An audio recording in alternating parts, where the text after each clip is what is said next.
새해를 맞이했는데요. 새해를 맞이한 우리 성도님들, 올 한 해 무엇에 관심을 갖고 계십니까? 새해 소망이 무엇이죠? 사람들은 보통 자신이 관심을 갖는 것에 시간과 또 물질을 쏟아 붓습니다. 돈에 관심이 많으신 분들은 돈 버는 것에 혈안이 되어 있을 테고요. 또 건강에 관심 많으신 분들은 물질과 또 시간을 건강에 또 투자를 하겠죠. 오늘 말씀에서는 예수님의 관심과 제자들의 관심이 서로 다르다는 것을 알 수가 있습니다. 예수님께서는 제자들에게 이것을 주의하라 라고 말씀했지만 제자들은 다른 것을 주의하는 모습을 보게 돼요. 예수님을 믿으면 관심이 바뀝니다. 우리가 예수님 믿기 전에 우리의 관심이 예수님 믿고 나서도 똑같다, 우리의 관심의 변화가 없다, 그러면 뭐도 없는 겁니까? 삶의 변화도 없어요. 왜냐하면 사람은요, 내가 무엇에 관심을 갖느냐에 따라서 삶이 달라지기 때문이죠. 저와 여러분, 하나님께서 관심을 갖는 것, 우리도 그것에 대해서 관심을 갖기를 바랍니다. 오늘 말씀을 통해서 우리가 주의해야 할 것, 우리가 관심을 가져야 할 것이 무엇인지 우리 말씀을 통해서 나누고자 합니다. 예수님은 떡 7개와 물고기 몇 마리로 4,000명을 먹이시는 놀라운 기적을 베푸셨습니다. 그리고 나서 이제 제자들에게 저 바다 건너편으로 건너가자라고 말씀을 하세요. 그래서 제자들은 예수님을 모시고 이제 배를 타고 이제 건너갑니다. 근데 건너가는 그 중간에 제자들이 아차, 야, 우리가 먹고 남은 음식을 싸우지 못했다라는 것을 이제 깨닫게 됩니다. 이제 큰일 났다. 우리가 배 안에 떡이 하나밖에 없는데 어떡하지? 제자들의 온통 관심은 떡이었어, 떡. 지금 먹을 게 없는데 어떡하지? 예수님께서 갑자기 야, 뭐 먹자 하면은 이제 뭐라고 얘기를 하지? 이게 걱정인 거예요. 14절입니다. 제자들이 떡 가져오기를 잊었음에 왜 떡 한 개밖에 그들에게 없더라. 그럼 제자들의 온통 관심은 뭐예요? 떡. 그리고 이제 뭐 먹지? 이제 어떡하지? 이거예요. 그리고 나중에 이런 생각을 했죠. 야, 우리 이제 앞으로 먹을 잘 챙기자. 이제는 우리가 주의할 것이 있는데 우리가 주의할 것은 먹을 거다. 아마 이렇게 이야기를 했을 거예요. 그러나 예수님은 전혀 다른 것을 주의하라라고 말씀하십니다. 오늘 말씀을 통해서 우리가 관심을 갖고 주의할 세 가지에 대해서 이제 말씀을 나누고자 합니다. 첫 번째는요, 따라서 해보겠습니다. 불신앙에 대해 주의하십시오. 15절입니다. 예수께서 경고하여 이르시되 삼가 바리새인들의 누룩과 헤롯의 누룩을 주의하라 하시니.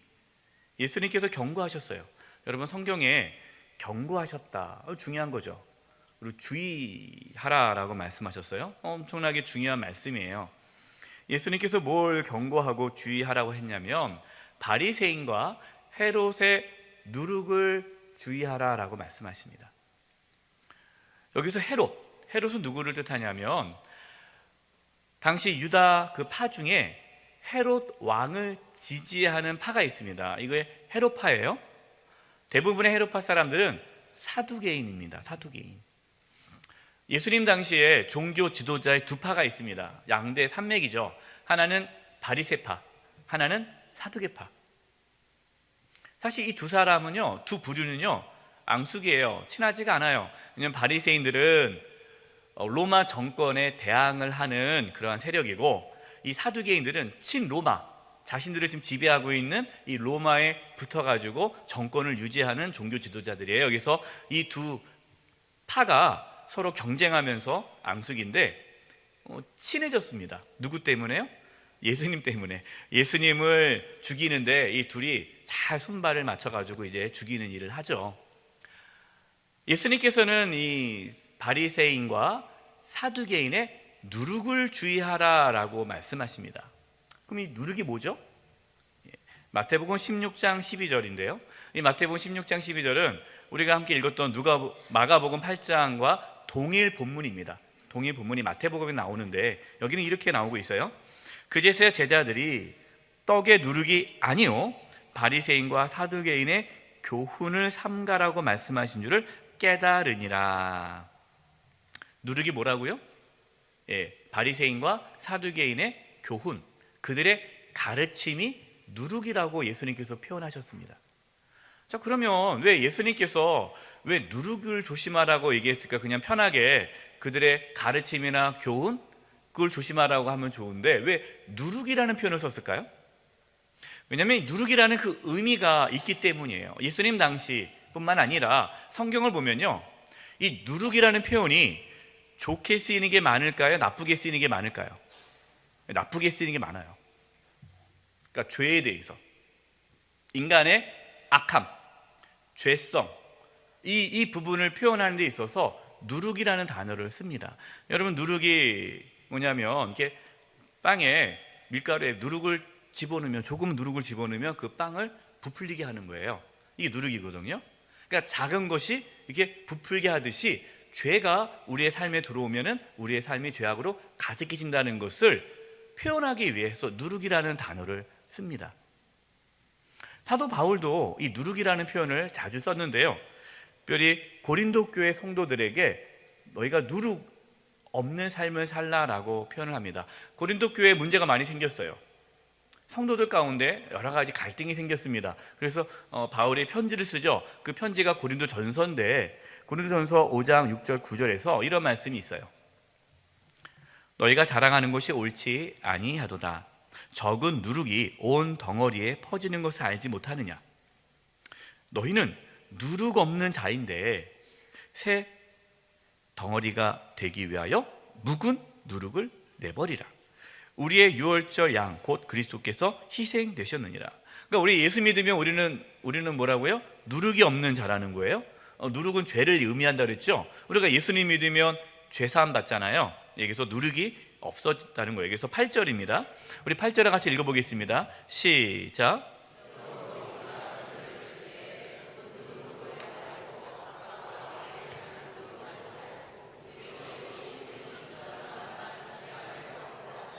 아멘. 누룩이라는 것은 악하고 불의함과 가득한 게 누룩이라는 거예요. 그래서 우리가 신앙생활 할 때 누룩을 없애야한다는 겁니다. 그러니까 이것이 하나의 악에 대한 표현이에요. 예수님께서는 평상시에 제자들에게 이 바리새인과 사두개인들의 누룩을 조심하라라고 말씀합니다. 그러면서 누룩의 특성, 아까 말씀드렸잖아요. 누룩이 들어오면은 빵이 이렇게 부풀러지잖아요. 바로 이것이 외식을 상징하기도 합니다. 누가복음 12장 1절입니다. 그동안에 무리 수만 명이 모여 서로 밥힐 만큼 되었더니 예수께서 먼저 제자들에게 말씀해 이르시되 바리새인들의 누룩 곧 무엇을 주의하라? 외식을 주의하라. 그러니까 바리새인들, 사두개인들, 종교 지도자들은 겉으로는 하나님을 사랑한다고 말을 해요. 그리고 하나님을 위해 살자라고 말을 합니다. 그러나 실제로는 누구를 위해 살아요? 자기를 위해 사는 거예요. 그러니까 하나님을 이용하는 거예요. 말로는 하나님을 사랑한다 하지만 진짜는 자기를 위해서 하나님을 이용하는 그 외식, 겉으로 보기에는 그럴싸하지만 속은 죄악으로 가득 찬 것이 바리새인 사두개인들의 가르침이다라는 겁니다. 바리새인 사두개인들은 예수님을 죽이려고 해요. 왜 예수님을 죽이려고 합니까? 예수님이 하나님의 아들이시고 메시아고 예수님은 많은 기적을 베풀었는데 정말 예수님이 메시아인가, 하나님이 보낸 아들인가, 여기에 관심이 없어요. 왜냐? 사람들이 예수님께로 가기 때문에 그게 싫은 거예요.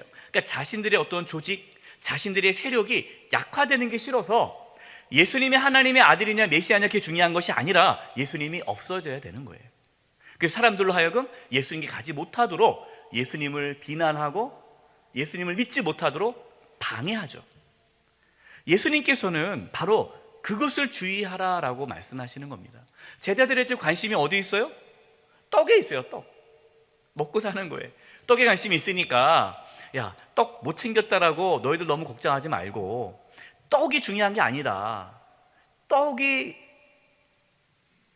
우리의 주의의 대상이 아니라 지금 바리새인 사두개인들이 예수님을 믿지 못하게 만드는 그러한 거짓된 가르침, 잘못된 가르침, 불신앙을 갖게 만드는 그 누룩과 같은 그들의 교훈을 주의하라라고 말씀하고 있는 겁니다. 그러면 저와 여러분에게 있어서 누룩이 뭘까요? 예, 올해 우리가 2019년 한 해 동안 우리가 주의해야 할 것이 누룩인데, 그러니까 여러분 이제는 누룩 없는 빵을 먹어야 됩니까? 그건 아니죠. 그럼 우리에게 있어서 누룩이 뭡니까? 예수님을 온전히 믿지 못하게 만드는, 우리의 신앙을 불신앙으로 만드는 그 모든 것들이 누룩이에요. 그래서 우리의 삶에 어떠한 누룩이 찾아오는지를 우리는 주의해야 돼요. 우리가 주의하지 않으면 우리 안에 누룩이 들어온다니까요. 어떤 사람에게는 그 누룩이 돈일 수 있어요. 돈 때문에 그 돈에 사로잡혀가지고 신앙을 잃어버릴 수도 있어요. 어떤 분들은 사람일 수 있어요. 사람, 내가 신뢰하는 사람, 그러니까 하나님보다 내가 더 의지하는 사람이 있으면 그 사람이 나에게 누룩이 되는 거예요. 세상의 욕심일 수 있고 욕망일 수 있고 쾌락일 수 있죠. 사람마다 다 다를 겁니다. 그러나 분명한 것은 우리가 신앙이 온전하게 서지 못하도록 우리의 신앙을 불신앙으로 만들기 위해 찾아오는 누룩들이 있다는 거예요. 여러분 이것을 주의할 수 있기를 바랍니다. 또 내가 누룩이 될 수 있어요. 내가 누룩이 되면 어떻게 돼요? 그거를 우리가 다른 사람에게 악영향을 끼치는 거예요. 그래서 불신앙인 사람이 그 공동체의 신앙을 불신앙으로 만들 수 있어요. 우리의 가정이 내 말 한마디로 불신앙으로 바뀔 수 있어요. 그래서 우리는 우리 공동체, 우리의 가정이 불신앙이 되지 않도록 우리의 말과 행동을 조심해야 합니다. 내가 속해 있는 공동체, 우리 남성교회, 여전도회, 재직, 또 우리 찬양대, 교사, 우리 공동체가 있지 않습니까? 교회 안에서도 우리의 말과 행동이 불신앙을 일으키지 않도록 우리는 주의해야 돼요. 2019년 한 해 동안 우리의 신앙을 불신앙으로 만드는 그런 누룩들이 뭐가 있는지 주의할 수 있기를 바랍니다. 자, 두 번째입니다. 한번 따라서 해보겠습니다. 세상의 염려에 대해 주의하십시오. 16절입니다. 제자들이 서로 수군거리기를 이는 우리에게 떡이 없음이로다 하거늘. 예수님께서 제자들에게 바리새인과 사두개인의 누룩을 조심하라 라고 말씀했지만 제자들은 그것에 관심이 없어요. 왜 그럴까요? 떡이 없는 것에 대한 염려 때문이에요. 그 염려에 사로잡히니까 예수님의 말씀이 들어오지 않는 거예요. 먹을 것이 없어 염려하고 걱정하는 것 때문에 믿음을 잃어버리는 거죠. 그렇습니다, 여러분. 세상의 염려는 우리의 믿음을 가로막습니다. 세상의 염려는 우리의 신앙을 불신앙으로 만들어버려요. 그래서 우리는 참된 신앙을 갖기 위해서라면 세상의 염려에 사로잡히지 않도록 주의해야 합니다. 마태복음 6장 31, 32절입니다. 그러므로 염려하여 이르기를 무엇을 먹을까, 무엇을 마실까, 무엇을 입을까 하지 말라. 이는 다 이방인들이 구하는 것이라 너희 하늘 아버지께서 이 모든 것이 너희에게 있어야 할 줄을 아시느니라. 무엇을 먹을까, 무엇을 입을까, 이게 세상의 염려예요. 근데 사실 여러분, 우리가 염려하며 살아갈 수밖에 없죠. 새해를 맞이했는데 아마 우리 각자의 우리 마음 가운데 염려가 있을 거예요. 어떤 분들은 우리 애가 이제 고3인데 올해 대학 갈 수 있을까 염려가 되겠죠. 어떤 자녀는 이제 대학을 졸업하고 취업을 앞두고 있는데 요즘 취업하기 힘들다는데 취업할 수 있을까? 또 어떤 자녀는 오랫동안 결혼 안 한 자녀가 있으면 올해는 꼭 시집 장가 가야 되는데 올해는 만날 수 있을까? 근데 결혼했는데 자녀가 아기가 없어요. 그러면은 아기가 생길 수 있을까? 그리고 나중에는 이제 몸이 아프니까 건강이 안 좋아지니까 올해는 내 몸이 나을 수 있을까? 여러분, 우리는 새해를 맞이하지만 우리는 끊임없이 우리 가운데 염려가 찾아옵니다. 예수님께서 염려하지 말아라 이렇게 말씀하니까 어떤 분들은 정말 그런 분도 있어요. 정말 아무 염려 없이 사시는 분들이 있어요. 아무 걱정 없이 사세요. 그런데 누가 힘듭니까? 가족이 힘들어요. 주변 분들이 힘들어요. 본인은 그냥 괜찮대요. 나는 괜찮다고. 근데 가만히 보면요, 주변 사람들이 너무 힘들어요. 다 챙겨줘야 되니까. 여러분, 그것은 아니에요. 무책임하게 무계획적으로 살면서 나는 모른다, 알아서 해라, 나는 마음 편하다. 여러분, 이것은 믿음이 아닙니다. 그것은 무책임하고 게으른 거예요. 예수님께서 염려하지 말라 그러니까 본인은 염려 안 하는데 옆에 사람을 염려하게 만들면 안 돼요. 그것은 잘못된 거예요.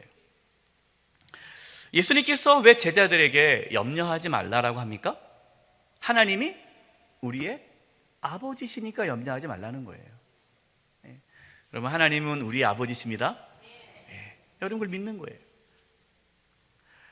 베드로전서 5장 7절과 9절입니다. 너희 염려를 다 누구에게? 주께 맡기라. 이는 그가 너희를 뭐 하심이라? 돌보심이라.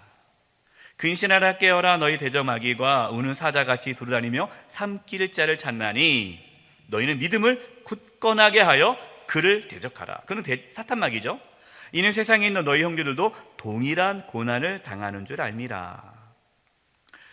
우리는 세상에 살아가면서 염려할 수밖에 없어요. 그러면은 뭐라고 말씀하십니까? 그 염려를 누구에게? 주께, 하나님께 맡기라는 거예요. 그러니까 염려가 생깁니다. 그럼 그 염려를 맡기지 않으면, 내가 계속 잡고 있으면 그 염려가 나를 사로잡아요. 그러니까 우리가 뭘 주의해야 되느냐? 염려하지 말아야지. 여러분, 염려하지 말자고 내가 속을 다짐해도 염려가 안 됩니까? 염려가 되잖아요. 그럼 염려가 생길 때마다 뭐 하라는 거예요? 그것을 주께 맡기라는 겁니다. 우리가 염려를 주께 맡기지 않고 내가 갖고 있으면 그 염려가 나를 사로잡아요. 그러면 어떻게 되느냐? 마귀가 두루다니면서 삼킬 자를 찾는데, 그 삼킬 자가 누굽니까? 염려에 사로잡힌 자들이에요. 그래서 염려에 사로잡힌 자에게 마귀가 들어와서 시험을 줍니다. 야, 네가 그렇게 기도하고 네가 그렇게 하나님 믿어도 네 삶에 나아진 게 뭐야? 하면서 하나님에 대한 불신을 갖게 만들어요. 그래서 우리는 믿음을 굳게 해야 됩니다. 9절에 믿음을 굳게 하라 그랬는데, 믿음을 굳게 하는 게 뭡니까? 염려를 하나님께 맡기고 하나님께서 나를 돌보아 주실 것을 굳게 믿는 것, 이게 믿음을 지키는 거예요. 그래야 그 염려가 나를 사로잡지 않게 되는 겁니다. 어떤 권사님께서 자녀가 결혼을 안 해가지고 오랫동안 기도 제목이었어요. 그래서 결혼 안 한 자녀 때문에 염려가 많았어요. 근데 이제 어느 날 드디어 이제 짝을 만나서 이제 결혼하게 됐습니다. 그래서 이제 오셔가지고 목사님, 이제 우리 이제 아이가 결혼합니다. 그동안 기도해 주셔서 감사합니다. 저한테 하는 말씀이, 근데 목사님 걱정이에요. 그래서 제가, 아니 권사님, 이제 결혼하는데 뭐 걱정입니까? 그랬더니, 둘이 잘 살 수 있을까요? 아니, 결혼하기 전에도 결혼 못해서 걱정인데 이제는 결혼을 앞두고 있으면 즐거워해야 되잖아요. 둘이 잘 살 수 있을까? 그게 걱정이라는 거예요. 부모니까 그럴 수 있죠. 여러분, 걱정 생길 때마다 우리는 뭐 해야 됩니까? 주께 맡겨야 돼요. 주께 맡기는 게 뭐죠? 기도예요. 기도. 빌립보서 4장 6절과 7절입니다. 아무것도 염려하지 말고 다만 모든 일에 기도와 간구로 너희 구할 것을 감사함으로 하나님께 아뢰라. 그리하면 모든 지각에 뛰어난 하나님의 평강이 그리스도 예수 안에서 너희 마음과 생각을 지키시리라. 아멘. 중요한 거는요, 염려가 나를 지배하지 않도록 주의해야 합니다. 염려 생길 때마다 그를 기도해야 돼요. 하나님께 맡기는 거예요. 이 기도예요. 그래서 염려가 나를 지배하지 못하도록 막아야 돼요. 그렇지 않으면 염려가 우리 삶 가운데 들어와서 나를 지배하기 시작하면 우리의 신앙은 무너집니다. 염려를 주의하셔야 돼요. 마지막 세 번째입니다. 한번 따라서 해보십시오. 영적인 무지에 대해 주의하십시오. 17절입니다. 예수께서 아시고 이르시되 너희가 어찌 떡이 없으므로 수근거리느냐? 아직도 알지 못하며 깨닫지 못하느냐? 너희 마음이 둔하냐? 예수님께서 제자들에게 말씀을 전했지만 제자들은 깨닫지 못했어요. 마음이 둔하여졌습니다. 그래서 책망하는 거예요. 자, 앞서서 우리가 주의해야 할 것 두 가지에 대해서 말씀을 드렸죠. 첫 번째는 누룩, 우리의 신앙을 불신앙으로 만드는 누룩이 무엇이 있을까? 나에게 찾아오는 누룩이 무엇인가 주의하라고 말씀을 드렸어요. 두 번째는 염려가 나를 사로잡지 않도록 염려를 주의하라고 말씀을 드렸습니다. 그러면 왜 제자들 가운데 이러한 누룩과 또 염려가 그들 가운데 찾아왔을까요? 영적인 무지 때문입니다. 우리가 영적으로 무지하면요, 누룩이 찾아와도 이게 누룩이 뭔지 몰라요. 내가 염려하고 있어도 내가 염려한지도 몰라요. 지금 내 영적인 상태가 어떤지도 몰라요. 그냥 흘러가는 대로 살아가는 거예요. 내가 지금 신앙적으로 불신앙이 되어지는지도 몰라요. 왜 그럴까요? 영적으로 무지하기 때문에 그래요. 우리의 영적인 눈과 귀가 열려져야 됩니다. 제자들은 예수님의 기적을 보았습니다. 예수님의 말씀을 많이 들어왔어요. 그러나 깨닫지 못하는 거예요. 영적으로 무지하기 때문이죠. 그래서 우리는 영적으로 무지해지지 않기 위해서 주의해야 합니다. 근데 가만히 있으면 영적인 무지에서 벗어날 수 있을까요? 그러지 않아요. 여러분, 노력해야 됩니다. 애써야 됩니다.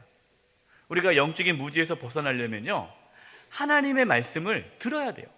하나님의 말씀을 배워야 돼요. 이게 중요합니다. 어떤 집사님께서 저에게 이런 말씀을 주셨어요. 이 집사님은 우리 교회 성도님이 아니세요. 다른 교회 성도님이신데 이분이 오래전부터 교회를 다녔대요. 거의 모태신앙인 것 같아요. 그래서 매 주일마다 교회를 빠짐없이 나오는데 본인이 이렇게 고백해. 자기는 썬데이 크리스찬이라고, 주일에만 나오는 크리스찬. 근데 뭐 직장 생활이 바쁘니까 남성분들 뭐 직장 생활 하니까 어렵잖아요. 그러니까 뭐 주일에만 겨우겨우 나왔어요. 그렇게 한 이제 50대 초반 정도 되니까 자기의 신앙에 대한 회의가 든 거예요. 내가 정말 이게 제대로 믿고 있나? 그런데 뭐 그렇게 교회를 오래 다녀도 뭐 잘 모르겠고, 신앙에 대해서는 제가 잘 모르겠고, 이러한 회의감에 들었을 때 말씀을 이제 들었습니다. 설교 말씀을 듣고 이분이 이제 깨닫게 됐어요. 아, 내가 제대로 신앙생활을 안 하고 있구나. 그래서 이제는 내가 제대로 신앙생활을 해야겠다 해가지고 이분이 홈페이지에, 우리 교회 홈페이지에 들어오셔서 모든 말씀을 다 들으시는 거예요. 그래서 새벽 기도회, 또 수요 사경회, 뭐 특별 새벽 기도회, 뭐 집회, 이 말씀을 들어요. 듣는데 한 번만 듣는 것이 아니라 수요 사경회 말씀 같은 경우는 몇 번씩 듣는데요. 그래서 이분이 그 말씀을 통해서 자기가 잘못된 신앙생활을 했구나라는 깨닫게 되었고, 이제는 뭔가 영적인 눈이 열렸다라고 고백을 하시더라고요. 제가 그 얘기를 듣고 너무 기뻤어요. 우리 교인도 아니신데 이렇게 우리 교회 홈페이지에 들어와서 말씀을 열심히 듣는다니 얼마나 기쁘겠습니까? 그래서 저는 우리 교인들도 열심히 말씀을 듣는가 보다 해서 제가 몇 번 물어보니까 안 들으시더라고요. 네. 여러분, 하나님 말씀을 들으셔야 돼요.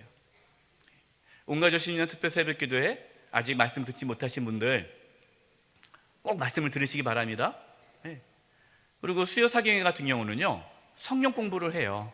그래서 성경 공부로 말씀이 다 저장되어 있으니까 앞에서부터 주제별로 다 나눠져 있습니다. 그것을 들으시면 영적인 무지에서 벗어날 수가 있어요. 그냥 가만히 있으면 안 돼요. 혹시 여러분 중에 올해 성경 1독을 목표로 삼지 않으신 분이 계시다면 다짐하시기 바랍니다. 내가 올해 성경 1독을 해야지 하고 다짐을 하세요. 혼자 성경 1독하기 어려우니까 가족끼리든지 아니면 뭐 이렇게 공동체별로, 남성 여전대별로, 우리 찬양대 안에서도 서로 우리 성경 1독하자 이렇게 해서 성경을 읽으셔야 돼요. 또 올해 우리가 이제 성경 공부를 할 겁니다. 1:1 제자 양육도 하고, 또 제가 이제 신앙 훈련 과정도 이제 진행하고, 또 가을에는 말씀 묵상학교도 개설을 할 거예요.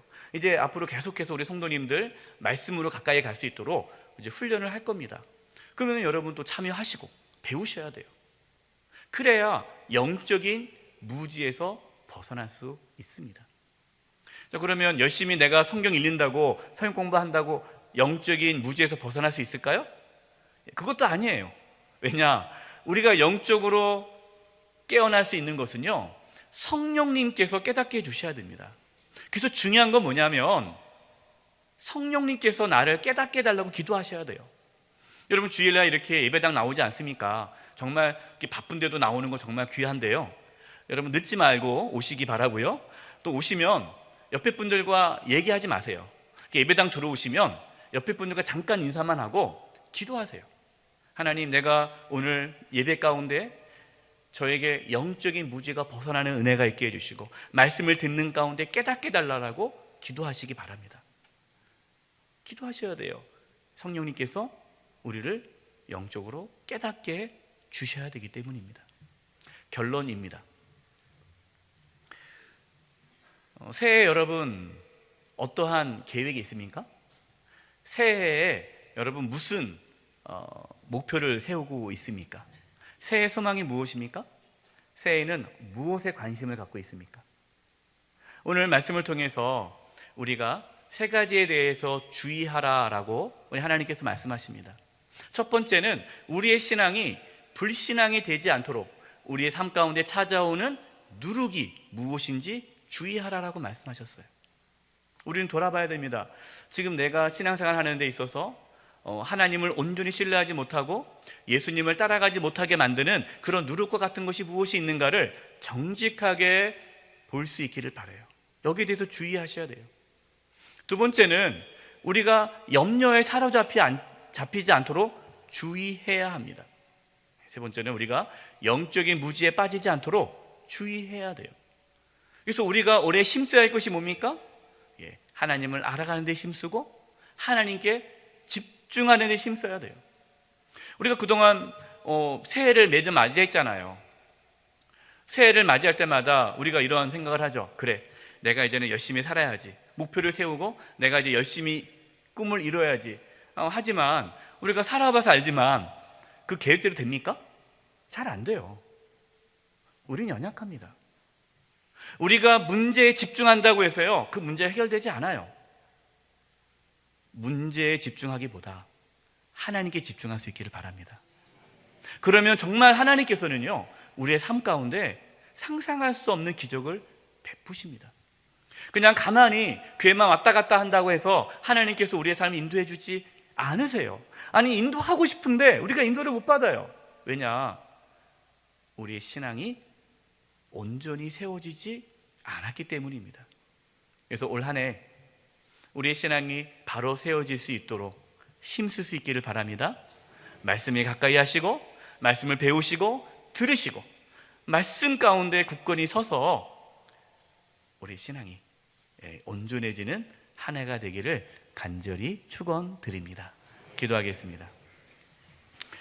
하나님 아버지, 올해 불신앙과 세상의 염려와 영적인 무지에 빠지지 않게 해주시고 저희들의 영혼을 지켜주셔서 올 한 해 하나님과 동행하며 풍성한 삶을 살아가도록 인도하여 주시옵소서. 예수님의 이름으로 기도드립니다.